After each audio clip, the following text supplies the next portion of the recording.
Mee Baay'itaamir goda kanarraa maal hubatte? Goda dassee kanarraa Eshi. tokkoon inni nu badhe qabeenya uumamaa baay'ee nama dinqisiisu.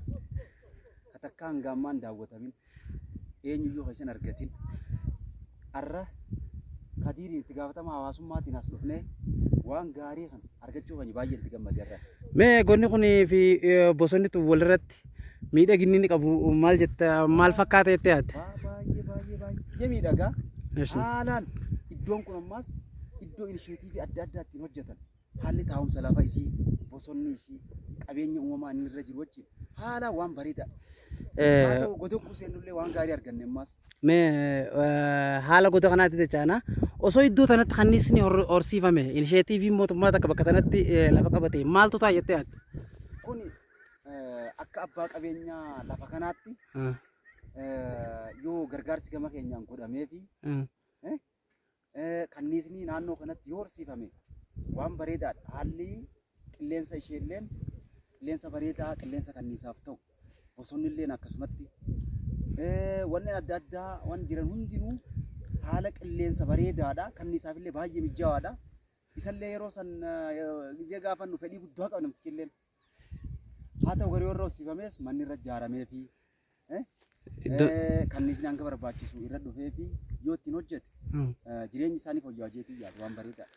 Mee yeroo goda kanatti deebinu goda kanarraa wanni ati hubattee fi gonni kun yoo karaan itti bee galii akkam galchaa turizimii Oromiyaatiif maal jettee yaadda? Haala lafa kanaatiin wal qabsiisii nuuf ibsime. Gonni kun goda baay'ee bareedaadha. Goda kanaa kan hin arge tokko irree tokkummaatti hin arge. Goda wareegaatii fi goda hundummuudha. Ana guru kanatti garuu gonni kun naaf haaree ara daawwachuu guyyaa waan addaa arganne goda dassee isa jedhamu keellaarraa kiiloomeetira 10 yookiin hamma 15 kan ta'u akka godina Harargee bahaatti ganda ana guru keessatti baay'ee bareedaadha. Goda kana keessa seennee yommuu laallu gonni kun waan bareedaaf keessaa qaba. Fageenyallee qaba, oolollee qaba, kallattii lama, kallattii sadiin deemnee laallee keessisaa kun baay'ee oloo kan fagaatu ta'a. Keessallee tarkaanfii tokko ammoo tarkaanfan labbaa garagal. Hammi isaan beekamu jechuudha. Hammi isaan beekamu baay'ee ol fagaata.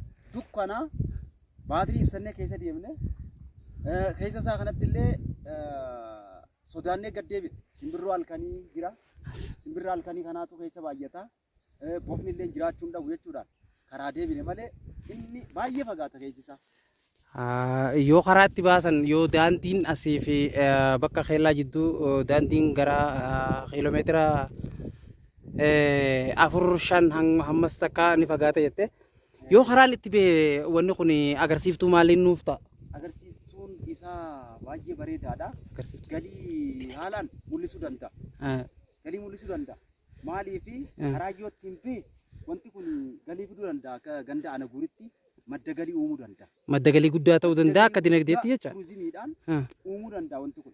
Maaliif godaa wajjin wal qabatee goda irratti dabalata naannoon isaa bosona bareedaa qaba. Bosona bareedaa fi mukkeen babbareedoo fi inisheetiivii kanniisaatiif waan tolu jechaaf waliin misooma qonnaatii wajjin wal qabatee haalaan bareedaadha. Galii guddaa fiduu danda'a jeetii yaada. Baay'ee gaariidha. Galatoom.